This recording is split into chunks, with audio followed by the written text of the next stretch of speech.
What is going on, everybody? Welcome into another episode of Alarm Fantasy Football. I am Howard Bender. With me, of course, Britt Flinn Andrew Cooper, and we are getting ready to start up once again another Underdog Best Ball Draft. That's right. We've been doing them here. We did one yesterday. We're going to do another one tomorrow. So if you guys want to get in on the action here, especially if you're a first-timer playing on Underdog, well, you're going to have to make sure that you give a follow here to Coop, at Coop A Fiasco, at Britt_Flinn, and at Roto Buzz Guy, and let us know that you are ready to start drafting alongside with us. If you are new to Underdog Fantasy, this is the perfect time. I mean, the contests are still rolling right now. Big tournaments available. Their weekly winners contest looks like it's absolutely spectacular. So get your buns over to fantasyalarm.com/underdog. Use the promo code ALARM, and that'll get you a match deposit up to $100. So easy peasy. It doesn't get any easier than that, does it? And Howard, I have an article coming out on the new game they have. Have you seen that one? The Eliminator? I have not seen the Eliminator. Do you want to tell me about it? It's cool, man. It's cool. So it's a normal 12-person draft. That's how it starts. And then week one, they take the two bottom scores from every league. They're out, right? And then they take those people that advance and put them in a league of 15 people. And the two bottom scores from that, you're out. And every week, they're just chopping people off from the bottom and they're eliminating teams from the bottom until the very end. There's, one champion that wins a ton of money. So, but if you make it to week 13 and beyond, you finish in the money. So all the teams that make it to weeks like 13, 14, if you get eliminated week 13, you make X amount and so on until the end. But it's kind of cool where it's like, if there's a lot of strategy to it. A guy like Jameson Williams, you can't really draft him, but because he's out 6 weeks, you could get eliminated before he even plays. So I'm going to get into a lot of that strategy. It's a really cool game. So a lot of cool stuff going on over there. There's a lot of cool stuff going on over there. Absolutely. And I'm sure that it's going to change some strategies as far as bye weeks. We know the week 13 and week 14 bye weeks, which are problematic for everybody in giant tournaments. Well, this at least that paying out that is certainly going to help. So without further ado, we got people waiting for us here. So I'm going to join the draft right now. And oh, baby, we're going to get our screen shared here by, I don't know, Coop will do it. Maybe Ernie will do it. And we're going to be underway. So the draft will start in 55 seconds. Everybody get ready. Oh, where the hell am I drafted? Ugh, 7th. Oh, jeez. There it is. Okay. So we got the draft board up. We got the draft order going. We got some new folks in here. So if you're in the chat, hanging out today for the first time, let me know what your username is on Underdog so we give you a shout out. I know you mad bro, he's drafted with us before. That's Tool Time, Howard, so we know him.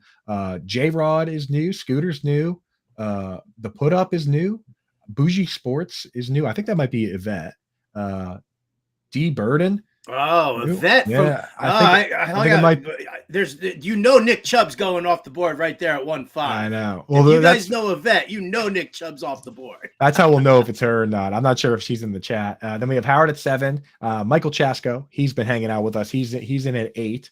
EB Brown. EB is in there. He's new as well. Then you got your boy Sauce McFloss, of course.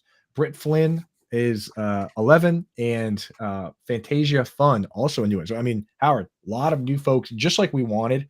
So this one's all new people. Tomorrow we're going to give people first dibs. So especially if you're in the Fantasy Alarm Discord, if you're a Fantasy Alarm member that's not done one of these with us, you're in tomorrow, no matter what. Send me a DM, send me a message on Discord, send me a message on Twitter. You get first dibs, and then we'll let people trick in like Tool Time trickled in, Icy Through, and Jack Straw. Those guys are probably top of the list there. But we're giving a lot of new people a shot, and we're off and running. You mad bro with the first pick, Justin Jefferson.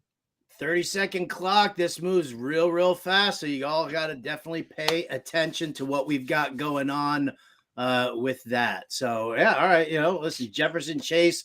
No matter what, we know that's typical. Again, I'm waiting to see what happens in these middle rounds. I already have my targets all set. Let me ask you guys this: how much does draft position matter for the two of you guys? Like, do you have a favorite spot where you've been drafting from this year? Do you have a distasteful spot? What are you looking at? I've done so many drafts that it doesn't really matter. I've kind of got a strategy going for every single draft position, but that just comes from practice. And that's why you do these underdog drafts. They're not only do you get a chance to win real money, but they're practice for your home leagues. You get to kind of shuffle up and experience different draft positions and different strategies. So I kind of prefer being at the end, although I would like if Coop wasn't right next to me so we don't snipe each other this whole draft. I'm just gonna do a full sellers and just not even take my own guys, just you. Let me just let Joanna know you can't see the board. If you're looking on the page, you'll see like there's like next to your name, like in your team section, you'll see like a little checkerboard in there. You just click on that, and that'll shoot the board right up for you. Oh, goodness gracious me. Where to go? Where to go? I think I'm gonna buck the usual trend here, and I'm gonna take Nick Chubb. Do because it. Bougie Sports did not. Took McCaffrey, which, listen, I can't, I can't falter for taking McCaffrey in that spot simply because, Kelsey, Tyreek Hill, rarity that they jump over McCaffrey. Well, maybe not Kelsey in this format. Yeah. Yeah. Go ahead, Coop. I'm with you, Howard, 100%. I feel the more I draft teams with Chubb and Saquon Barkley, the more I look back and I feel real good about taking those two players specifically. Like, no problem at all with them in the first round or in the second round. And that's why, to answer your question, right now I would take Saquon, but I'm going to take Britt's favorite player. So there's Bijan off the board. But I have no problem taking either one of those guys in the first or second round. So to answer your question, I do like picking towards the end of the draft. Sellers, you weren't invited into this draft. You've been drafting with us nonstop. You've been sniping all of Britt's picks. So either, I don't know, do your route, mow the lawn, make some lunch for somebody today. How about like a nice chicken salad sandwich on rye with some bacon on that? How about that's what I'd like for lunch today, Sellers. Let's go, Sellers. And I got the full government name treatment in the chat. That's I know, that's that means rough. you're in trouble. That means you're in trouble. That's the middle name come to if Sellers doesn't get into tomorrow's draft, the middle name's coming out too, and then you'll be in big trouble. Right. Yeah, we're not trying to do that. Yeah, I'll tell you this. Tomorrow's draft, I think we're going to have more of the veterans in the draft. So like Sellers, guys like that. Today we just had an outburst of new people that wanted in. And I'll tell you this, if we do have a bunch of new people again tomorrow, I already said it in the Discord, I'll set up another draft and we'll just do another one, maybe on Friday. I'll bump the veterans. Listen, you guys have done so many drafts with us. This is about helping. This is about helping people get into Underdog, understand the fun that we're having over there, understand the amount of money that you can make playing on Underdog. All of you veterans that have drafted with us constantly, you guys have been through it. You know what's going on. You don't need to draft alongside us for the millionth time. So let's kind of keep that in check for me, please, will you? I'm not sure so Skinny is Fantasia. I'm not sure how he snuck in here because Skinny's been in plenty of these with us too. So there you Colin, go. You're a terrible gatekeeper. He said, well, I think on Twitter, he hit us up on Twitter. That's how he got in. But Colin Rafferty's in. He is the put up. So if you guys are in the chat hanging out, drop your name so we know who is who. Not a lot of Twitter names are matching up with Underdog names. I mean, mine doesn't match up.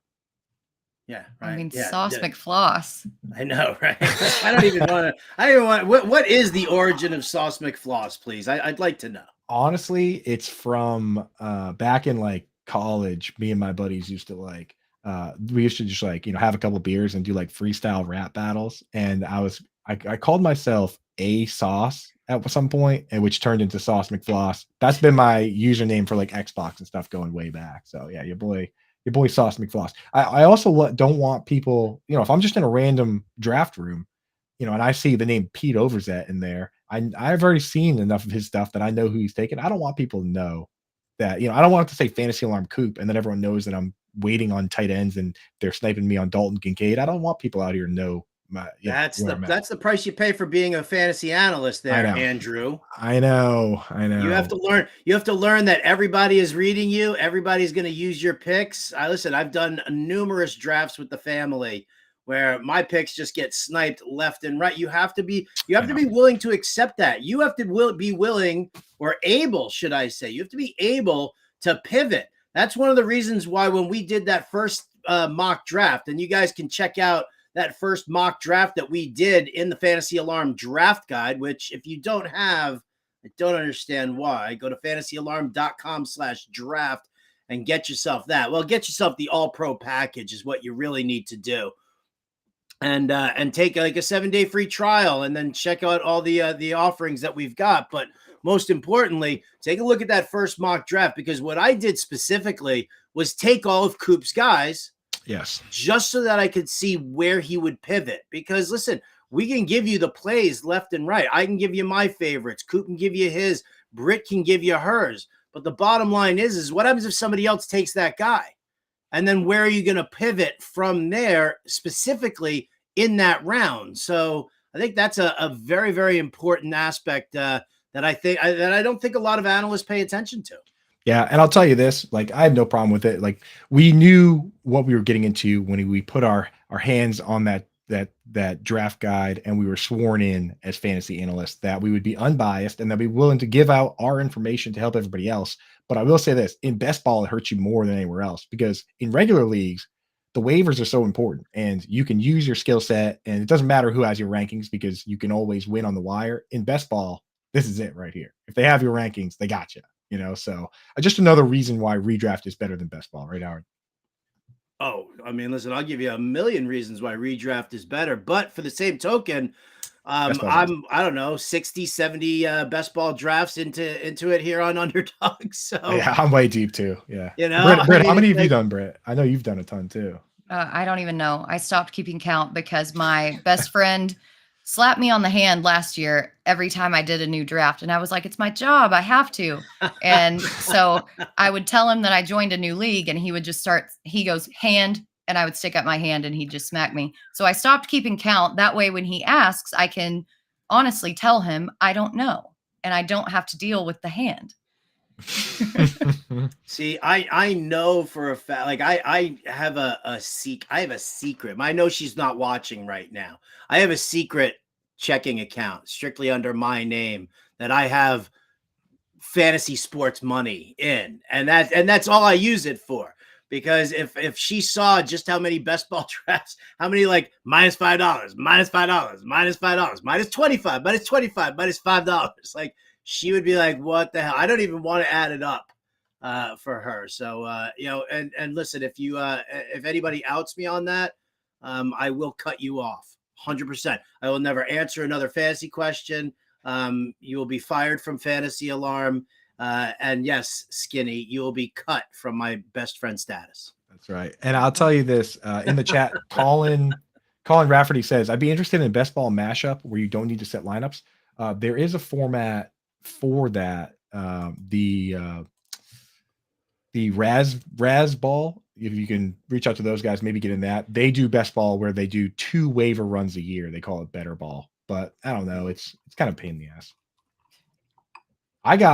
So let's talk about this draft real quick. Britt, I knew you were going to take Gibbs if I didn't take him. So I kind of leaned into the possibility that I would get to stack Mark Andrews with Lamar Jackson if I let you have Gibbs. So it was very gracious of you to not take Lamar Jackson on the way back there. But so I got my Mark Andrews Jackson stack, and now I'm not going to worry about QB and tight end for a long time, which it's a good feeling. Yeah, I've got a plan. I'm going to take some value down later on and just get my guys. Yeah. And I think that some of these guys that I'm looking at will fall to me later on. So I'm just kind of banking on that. I really like that I already have 3 receivers, especially what was that 5 in a row that went off in the 3rd round. I mean, they're flying off the board here. So I'm really happy that I've got that starting 3 locked up. QB slid a little bit here, Howard. This looks more like a redraft league than a typical best ball, right? Thankfully, I'm telling you, QB ADP this year has been absolutely bonkers because of best ball, because of stacking, because everybody's in on it. We talked about this yesterday. I've got a guy, and I'm not going to out him, but he does run a fantasy site. And this dude keeps hitting me up trying to justify or at least get me to sign off on Jalen Hurts in the 2nd round at the 2-2. And I'm like, dude, I cannot sign off on that. Yes, fine. If you're so hell bent on having Jalen Hurts on your roster and you want to go AJ Brown and Jalen Hurts with your first 2 picks, and you don't think that Hurts is going to come back to you in the 3rd or the 4th round, which chances are is he's probably not going to, just based on what we're seeing in ADP, then go ahead and do it. But I will never, ever, ever endorse taking a quarterback at the 2-2 just because you're A, looking to stack, or B, because you're a fan. Fully agree. I will say where EB got Jalen Hurts, I was absolutely going to take Hurts if he was there. He took him 1 pick before me, and Josh Allen, where Skinny got him at this wing there, no problem with that. But I just hate the way my team looks if I take those guys in the 2nd round. It does kind of lock you up. The only exception that I will make is a Travis Kelce Mahomes stack, because they are so just with Kelce and the positional scarcity, it's worth it, in my opinion, to do that stack. I'm really surprised that J-Rod did not take Joe Burrow in the 4th with Chase, because that stack seems like something that fell a little bit below ADP that you could have made work. I was really shocked that that didn't happen. Agreed. And right before him, Scooter had T. Higgins. So they kind of, I wonder if the two of them, J-Rod and Scooter, if you guys are in the chat, let us know your thought process. I wonder if maybe they were like, I'll take Burrow next round. And then Tool Time, who is you mad bro there, was just like, no, not on my watch.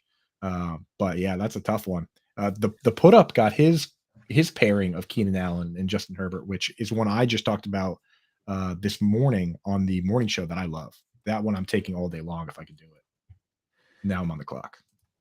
And we were talking there's another about one right there. And I'm curious as to how I mean, it's not really that big of a deal, but to take a QB or somebody to block a stack, like, I mean, listen, if you're going to take Pat Mahomes, you're going to take Pat Mahomes. If somebody else has Kelce, and, I mean, Mahomes still obviously on his own is 100% great. But, for example, here, did Tool Time really want Joe Burrow there, or was he defending himself against the possibility that these guys are looking to stack the Bengals?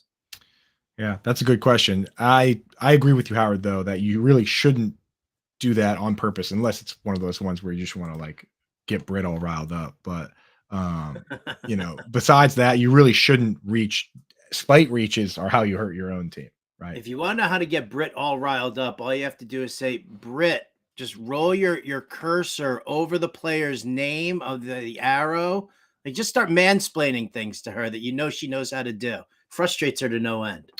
No, you know what I'm saying? After that comment yesterday, can I just say, stop calling women females? Oh my God. The comment we got in the chat that I don't know if the person meant it the way they said it, but good Lord, man. You gotta stop that. Yeah.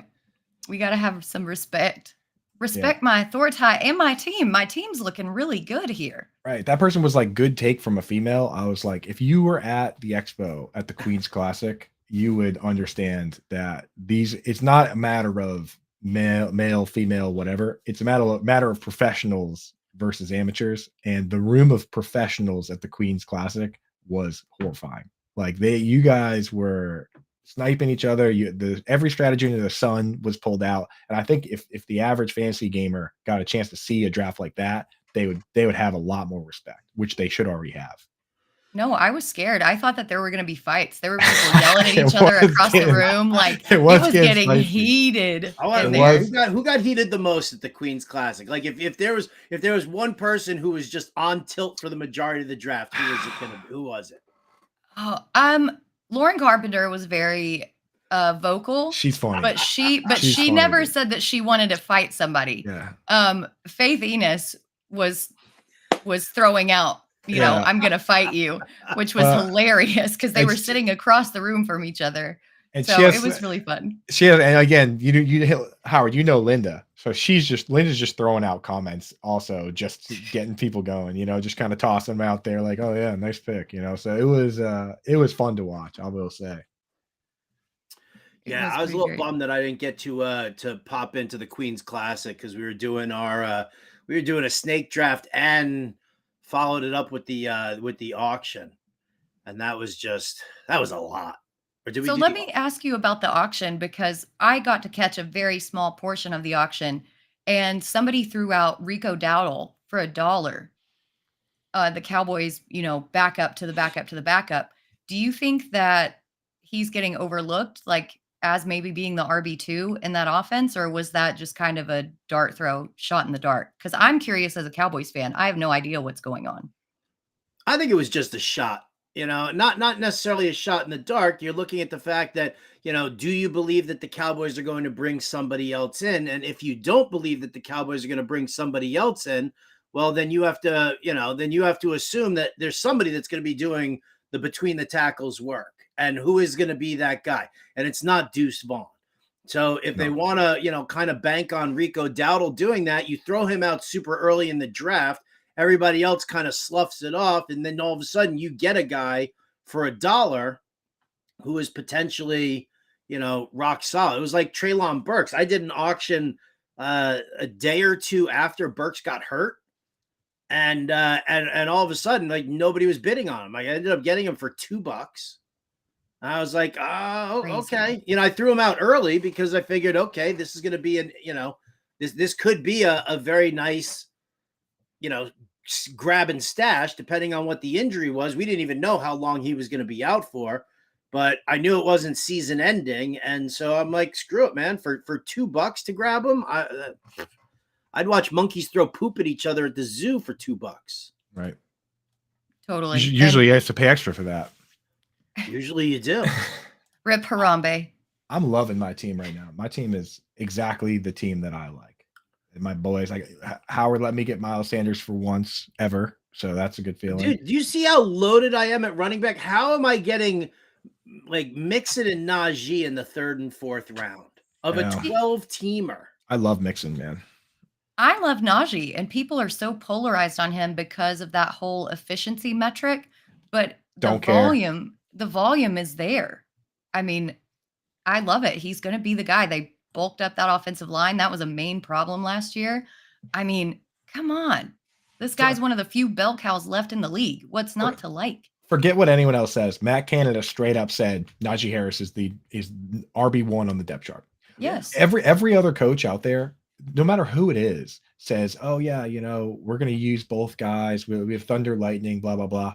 Matt Canada comes out and says, this is RB1, and everybody else is behind him. Like, what more do you need to hear?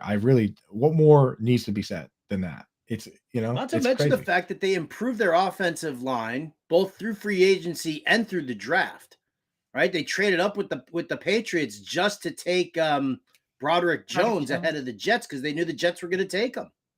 Yep. And that put the Jets on full-on tilt. You knew that they were going to take them. Because he really succeeds in run blocking too. That's his strength. Yeah. Broderick Jones, because you look at what all the Shanahan coaching tree guys want to do. You have that, the 49ers have Trent Williams that can actually pull. Like he gets out, he pulls as a tackle, gets down there. Mike McDaniels went and got Teron Armstead. That was the one player that fit that mold in this draft, and the Steelers traded up in front of the Jets. I know they kind of pretended like they weren't going to take him. I really think the Jets wanted Broderick Jones there. Oh, I know the Jets wanted Broderick Jones. I spoke to people within the organization who said that they were fucking pissed off that trade went down. Like they were like, that's fucked up. And you know what? I don't mean to use bad language here on the stream, but we're all adults. Man, that was you're just quoting. That was dirty pool by the Patriots. That was 100% dirty pool by the Patriots. That was tool time taking Joe Burrow to block those stacks, right? It looks like McKinney. It's a regular family draft out here because now it looks like Michael Chasko is complaining that he got sniped by McKinney. Like this is skinny McKinney. This is great, dude. This is exactly what I like to see. The family coming together to snipe each other and give us a real look. Now he's got to pivot. His stack got sniped. I want to see who he ends up taking now. Chaska doesn't have a QB yet. It's a regular old Thanksgiving dinner here at the family table. That's right, dude. Skinny snipes Chasko's QB. So Chasko turns around and takes Michael Thomas, who's my guy. Like it's turned into a bloodbath. It's just rolling downhill. It always does turn into a bloodbath, doesn't it? It really does. It really does. Where am I going to go with this next pick here? Oh, I'm running out of time. You're so balanced right now, though. I know, but I feel like I want a QB, so I'm just gonna, you know what? Screw it, man. I'm gonna take Daniel Jones, get some rushing upside from my QB. There it is. Impemba's in. We talked about it on the show before this. Check out the Quick Out podcast. We just broke down quarterbacks, but Daniel Jones ran for 700 yards last year, and the sports books MGM has him set at 575. I'll take 575 all day long, right? Yep. Like that's going to be like just 500 makes you like a top 5-6 rushing quarterback, right? Like the back half QB ones in terms of rushing are like 250, 300 yards. 575. Hell yeah, dude. Great floor with that type Oop, of. you're on the clock too. I don't know if you know. I was aware. Okay. Also, I think that prop is at plus odds, if I'm not mistaken. It is. It is. Yeah, which is crazy. I guess I'll just take Treylon Burks. You know. Oh man, I don't know where I'm going with my next pick here. Oopsies. I knew that was going to happen, but luckily I still got the Dak CD stack, so. Oh, there you go. You know, I was thinking about taking Dak because I have Brandon Cooks. I was kind of contemplating that one for a little bit. Oh, Chasko says Richardson to the moon, huh? I thought about taking him too. Just don't know. In the meantime, I can remind everybody out there that if you have not yet signed up for Underdog and you want to get in on one of these drafts, first of all, if you're watching us on our Fantasy Alarm YouTube page, thank you so much. Smash that like button, smash the subscribe button too, please, and help us out as a company, as family. And then listen, if you've never played on Underdog before and you're watching this stream and you're like, damn, I want to get in on one of these drafts, we're doing another one tomorrow, 2 p.m. Eastern, right here. We're going to live stream it just like this again. And you can go over to fantasyalarm.com/underdog. Use that promo code ALARM and they'll match your deposit up to $100. And then just, hit us up on Twitter. You've got all of our Twitter handles there at RotoBuzzGuy, at Coop A Fiasco, at Britt_Flinn. And pony up right there for it. You'll definitely be psyched to jump in on one of these drafts. Definitely psyched. You know what? I'm just going to go back-to-back QBs here and not have to worry about it. It's an all New York state of mind for me. Daniel Jones, Aaron Rodgers. Damn, that Hard Knocks. That Hard Knocks has ruined me. I watched Hard Knocks, and I'm ruined now forever. I love my Jets beyond belief, and now I'm doing stupid things like putting money on them. I'm drafting all their players. So bad. I mean, I am head over heels with the Darren Waller stuff, so I don't blame you. But yeah, that'll get you. And Britt, I took Treylon Burks, so on the way back, you took Dalton Kincaid. Let's call a truce, okay? I forgive but never forget. That was like instant karma. 2 picks later, if I had just gotten, I should have taken Kincaid instead. Wish we could trade. Right. Yes. All right. Let's see. This quarterback run has gone crazy over the past 2 rounds. I've got to lean forward like a little old lady because I can't see the draft board on here. Like sitting there with the glasses, I'm like, huh? What? Yes. Oh man. In addition to all of these, the best ball contest, the weekly winners, the eliminator as well, guys, Underdog Fantasy has some phenomenal pick'em contests as well. You just have to go and look under the NFL tab. Click on pick'em, go to the NFL tab, and then they've got full season stat lines. They also have week 1 stat lines already sitting out there. So that you guys can take a look at some stuff. There's definitely some very, very, very cool stuff happening here as far as this all goes. So again, fantasyalarm.com/underdog. Use that promo code ALARM and get that 100% deposit match up to $100. We love it. Love free money. Ooh. Well, I got to tell you, I'm looking at their pick'ems right now, and they've got all of these week 1 lines already. You might want to take a look at some of these numbers for certain players, just because, we're still kind of in an early spot here in preseason. Oh, it's up to me to draft, isn't it? Damn. Uh-oh. I'm going to miss it. I'm going to miss it. No, you got it. You'll be fine. I have faith in you. Oh no. See, this is what I get from pivoting off of it. Where is it? All right, I'll just take, give me, Rishi Rice. There you go. Oh, that's the boy. It was like the first name I saw, too. I was like, oh, well. Game's You too really easy. built it up there. That's very dramatic. Thank you. Dramatic. It's, you know, I'm It's trying the theater training. Theater. Classically trained actor. Thank you so much. Yes. You and everybody else in Alright. San Francisco. San Francisco? No, dude. I'm a New Yorker. I just relocated out here. That's right. I That was forgot just- that. That was New the York. deadhead mothership calling me home. It had nothing to do with theater out here. You can't take the what is it? You can take the New Yorker out of New York, but you can't take the New Yorker out of the New Yorker. Is that the saying? You can take the New Yorker out of New York, but you can't take the New York out of a New Yorker. That's it. You still got New York Howard deep in there, ready to crack skulls. That just sounds like a tongue twister here. New York Howard. Railroad. Railroad. No. Nope. I can't even say the first railroad now. Like I swear I've snapped something in my brain with the word railroad. It's like you say it too much and it's not even a word anymore. Not even a word.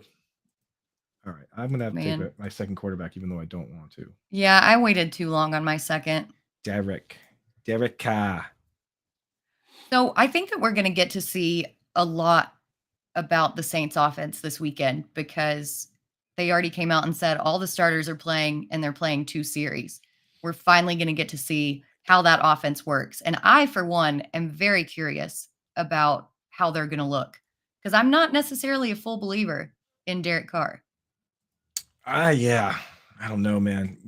I'm excited to see Michael Thomas outscore Chris Olave in fantasy this year. That would just be hilarious. That's not going to happen.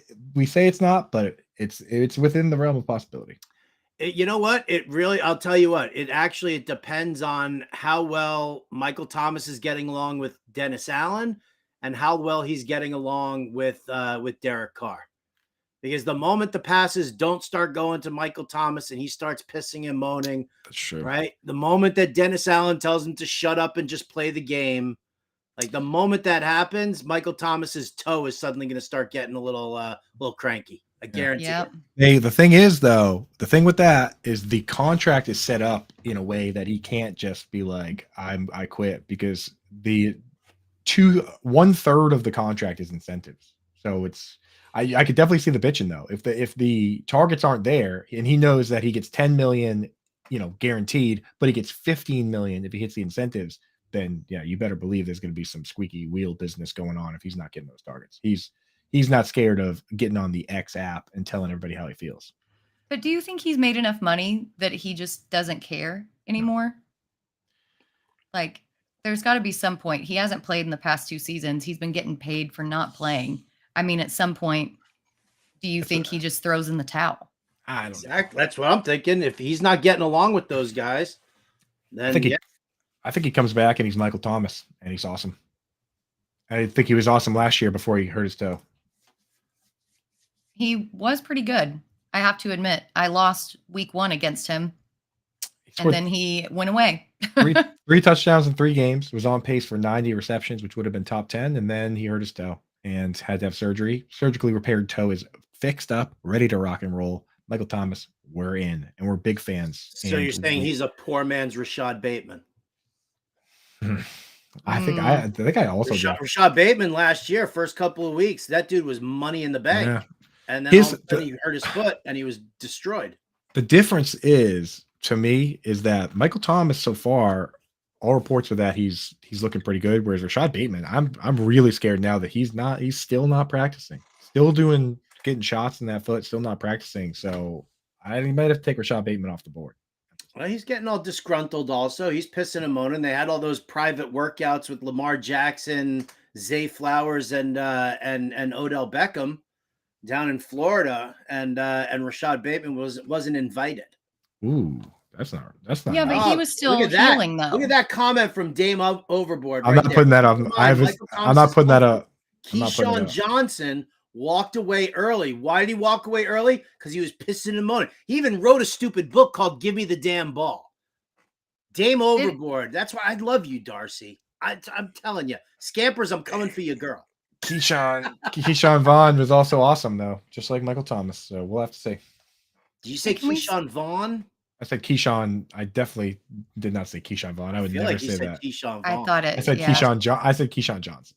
Did you though? No, I 100% said Vaughn.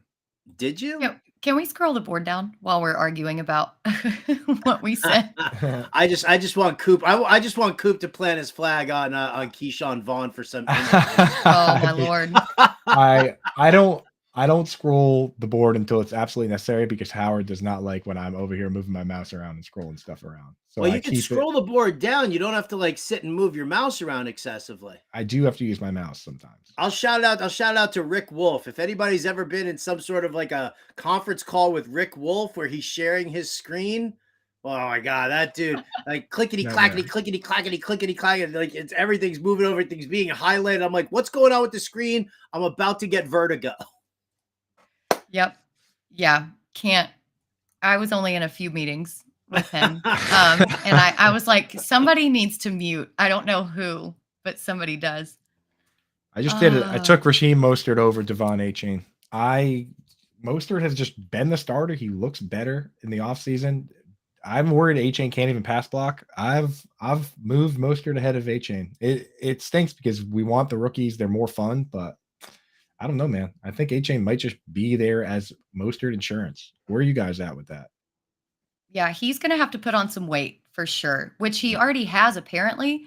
And the defender still like picked him up by the jersey in the preseason smashed game. Him on his shoulder. I will say this for Achane. I think next year he'll reach his full form. He told us that he has never had a full off season to put weight on because he's always done track and field. Yeah. So, if so facto, you can't, if you're playing football all year and then running all off season, you have no time to put on muscle and gain weight at all. So I do think he will in this league eventually make the same transformation that guys like Christian McCaffrey and Austin Eckler did. But I don't know if it's going to happen in however many months it's been. 6 months. Nah. Yeah, it's going to take a while. I typically say a year or two to actually go through that process, go through the nutrition and strength training to actually build that weight. Unless you're juicing, right? It takes time. He will, and he'll play anyway when my guy Mostert gets hurt, so it doesn't really matter. But anyway, well, that's why I took Wilson right after your Mostert. I know. Very curious. Okay, so now that it's my pick and I can take him, I can ask you guys this: how concerned are you about not just Josh Jacobs not signing, right, but Josh Jacobs signing, starting to play, running at full speed, and then massive soft tissue damage because the dude hasn't been in camp the entire time. Hamstring, groin, calf injuries. Like, these are the main injuries that happen. So why am I getting Zamir White here in the 14th freaking round? I've seen him go as early as the 9th, 10th round. Even John Impemba said that was too early for him, and he's been on the Zamir White wagon. But yeah, I think that's a great pick there. Because people don't like the Raiders' offensive line and they don't believe in Jimmy Garoppolo. That's why he's going so low. And also, there are very few pure handcuffs in this league.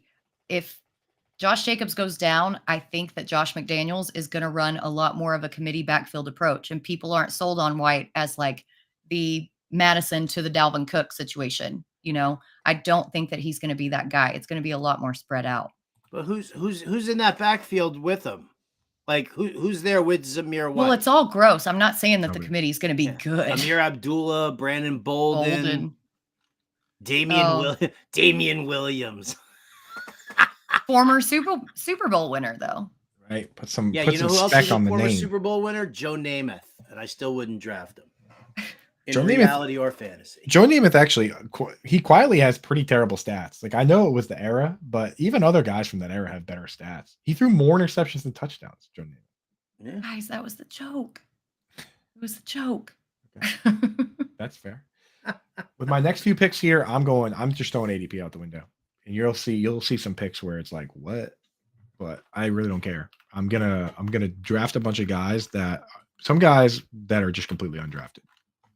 and we'll talk about them. But You're going to spoiler, draft guys who are completely undraftable. guys that go undrafted in virtually every league. I got a couple of them that I'm looking to take. A few of these guys are popular names, but I'm excited for some of these picks.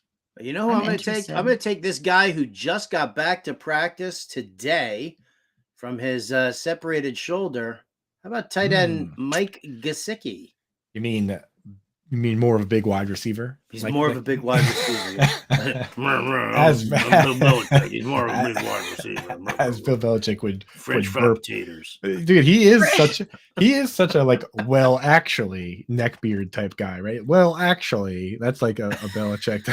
Well, like the comic book guy from The Simpsons, right? He's like, well, in episode 17B of Itchy and Scratchy, he hit the same bone twice and it made the same xylophone sound. Like, that is Belichick with these reporters every time. But I'm with you, man. Guys like Dalton Kincaid, Mike Gesicki, if they're going to play wide receiver, like Mark Andrews does, and Travis Kelce, 63% of his snaps at wide receiver, that's the secret formula. That's the sauce. So give me those guys. Give me Mike Gesicki. I'm in. Here we go. What are the chances that Hunter Henry, like they do kind of a double dip situation there with Hunter Henry too? Absolutely. That's what they did back when Bill O'Brien was the coach last time. 2011, Rob Gronkowski was the inline tight end. That's the Hunter Henry role. He finished as tight end 1 in fantasy football. And Aaron Hernandez was the move tight end, which is the Mike Gesicki role. He finished as a tight end 3 in fantasy football. Now, the big difference is that Tom Brady was there, and now it's Mac Jones. So I'm not predicting them to be tight ends 1 and 3, but there's a world where that's possible. And in that season, Wes Welker got 173 targets, which that's Juju Smith-Schuster's role. So I can see all three of those guys kind of doing enough to be relevant in best ball. I don't see why not, right? Yep. I had to debate Gesicki versus Henry last night on SiriusXM, and that was one of the toughest debates I've ever had to do. I think I couldn't reconcile who I thought was going to be better, because I do think that they can both be very good. Yeah, that's the thing is that, so Hunter Henry, they do different things, which is good. Hunter Henry is so good versus man-to-man. That's why he's always a touchdown threat, is that one-on-one, it's very difficult to find a linebacker or safety or cornerback that matches up with this big oaf. You know what I mean? That can create separation and kind of push off at the right time. So that's why he's so good in that area, and why he's a best ball pick too. But I think Gesicki's the guy that's going to get more targets, and that's what we really chase in fantasy. So my last two picks, I'm already taking two players that don't even have pictures on here. Rashid Shaheed, which I took at this point to stack with Derek Carr. He's an explosive play guy. The next guy, Michael Wilson, who at times going undrafted, but I love what I see from him so far in preseason. And he's maybe one of the few guys left here that I could see playing a full-time snap share in 2 wide receiver sets opposite Marquise Brown.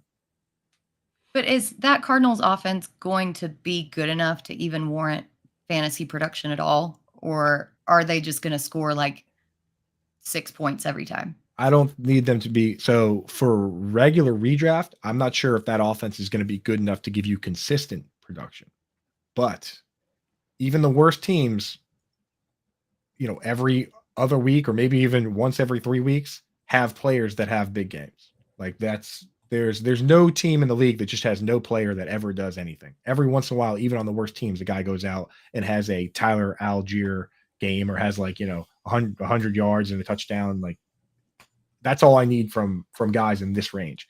We're looking at either guys that do nothing or guys like, the Tyler Boyds of the world that are just kind of meh versus, hey, maybe this guy will pop for a couple games and crack my lineup a couple times. So that's all I'm looking for at this stage. Yep. But I guess he's also a rookie and he's on one of the worst teams in the league, so maybe he will just be terrible. Yeah, that's my concern with him. I don't doubt his talent and his size, especially in that wide receiver room. But I think maybe next year or the year after that is his year.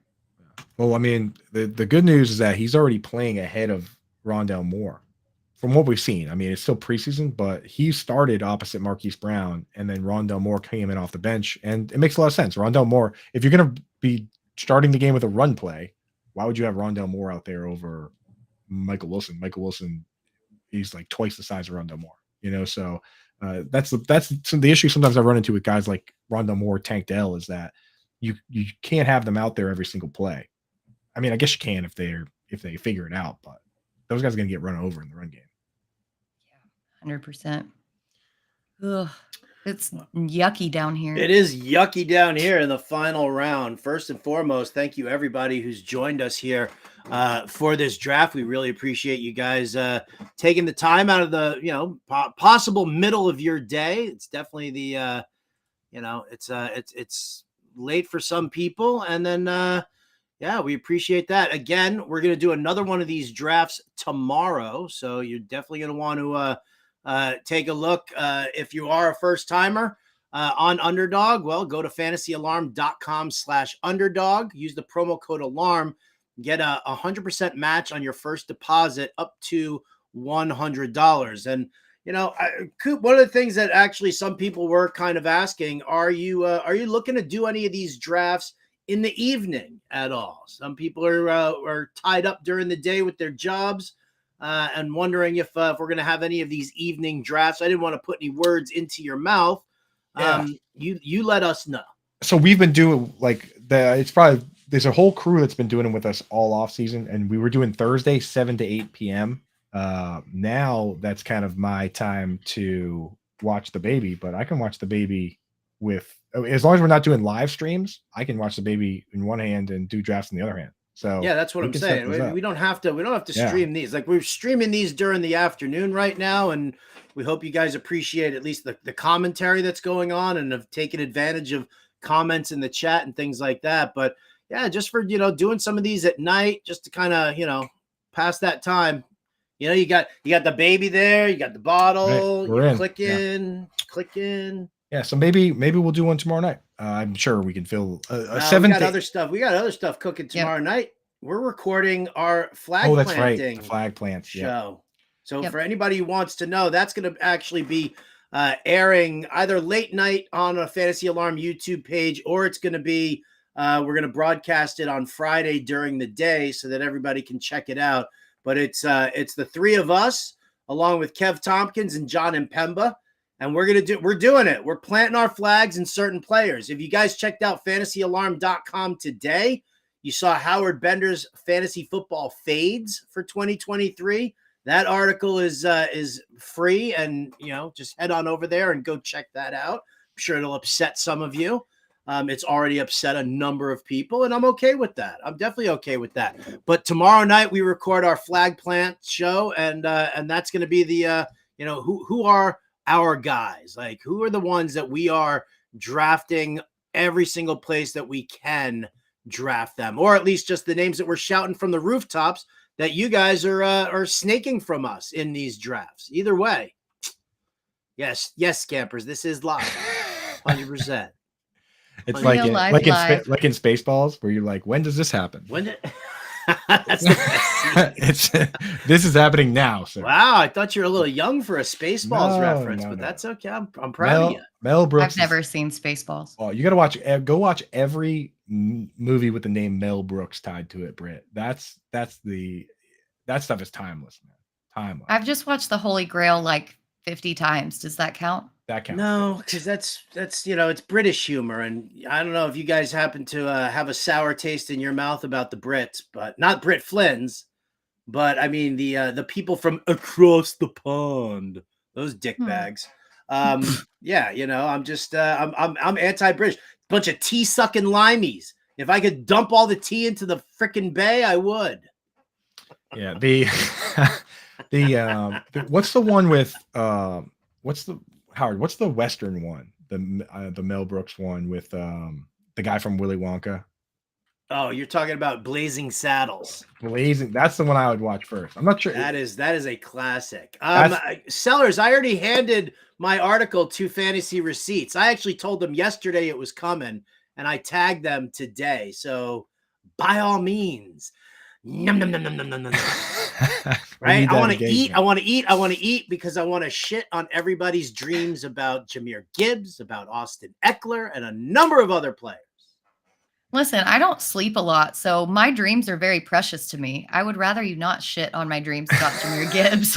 They're few and far between. If your dreams had a chest, I would shit on them. This chat, we've gone off the rails. Matt Deutsch he did say we could say whatever we want on here. He might have to circle back on that. So hey, called into HR. At least the whole chat's like Blazing Saddles.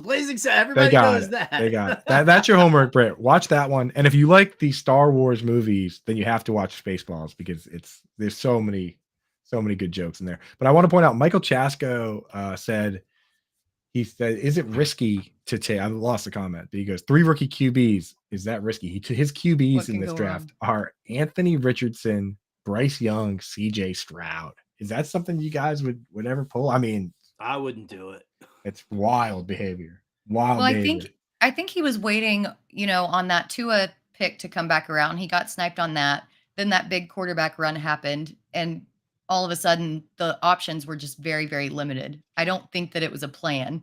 Yeah. I think that it was just out of necessity. He's got some correlation there. I'll give him that. So he's got Anthony Richardson. He circled back and grabbed Josh Downs.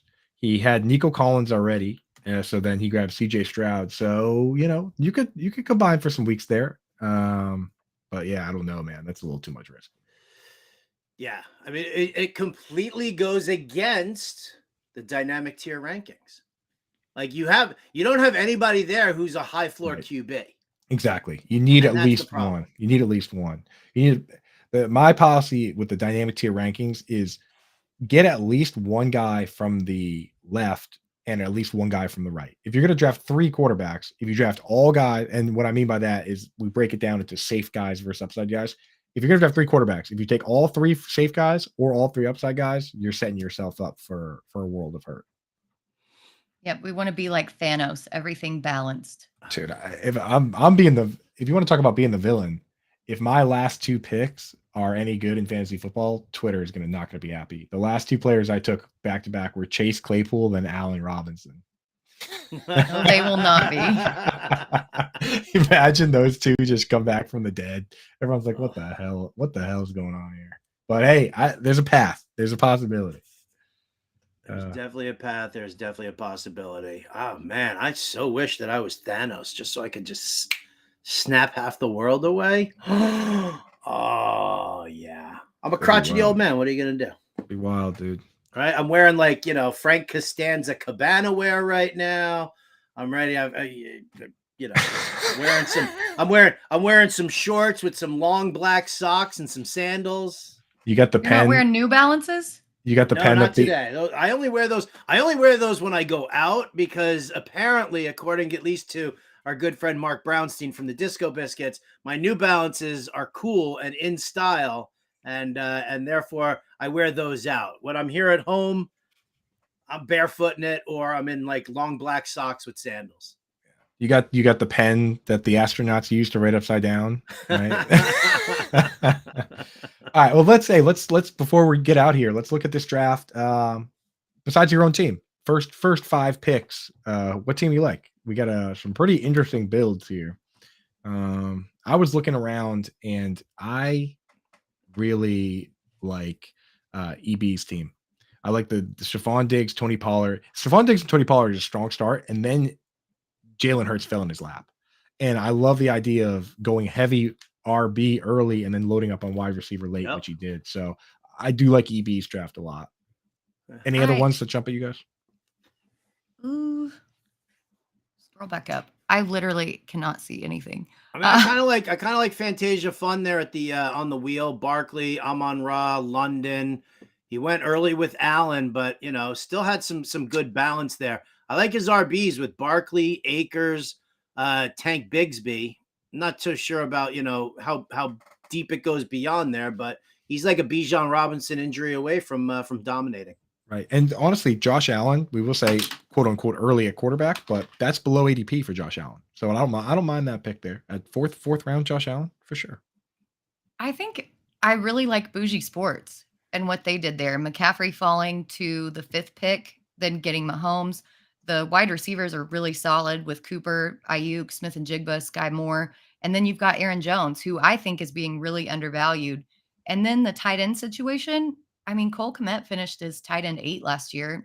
Not necessarily that he's going to do that again with DJ Moore, but he has a path there. And then Hunter Henry, like we were talking about. So I really like that team. The fact that people forget that Cole Kmet finished tight end 8 because he started the season with straight up back-to-back zero spots. So everybody already wrote him off completely. But from week 4 on, Evan Ingram was tight end 4 and Cole Kmet was tight end 6. So it's not like we were completely wrong with the upside picks on those guys. It's just they started off so bad that everyone just wrote them off, you know. Well, and that first game was like a deluge of rain. I don't think that Right. Any stats should have counted in that game against your fantasy points. And I tweeted this out earlier. That's why we go yin yang tight end, because Zach Ertz, I told everybody, pick him, start him for 6 weeks while Hopkins is suspended. He was tight end 3 for those 6 weeks. You had 6 weeks to find somebody else. And then when Hopkins came back, the targets went down and then he got hurt. So the plan was in place. Everyone just had to execute. All right. Well, that's going to do it for us here today. Again, we're going to do another one of these drafts tomorrow. So hit us up on Twitter and we'll be able to get you guys into a draft. Again, if you're first timers signing up over at Underdog, go to fantasyalarm.com/underdog. Use that promo code ALARM for a 100% match deposit up to $100. Do that, then hit us up and we'll get you into tomorrow's draft, 2 p.m. Eastern. You don't want to miss it. For Britt Flinn, Andrew Cooper, I'm Howard Bender. Big thanks to Ernie Acosta, our producer. We'll catch you next time.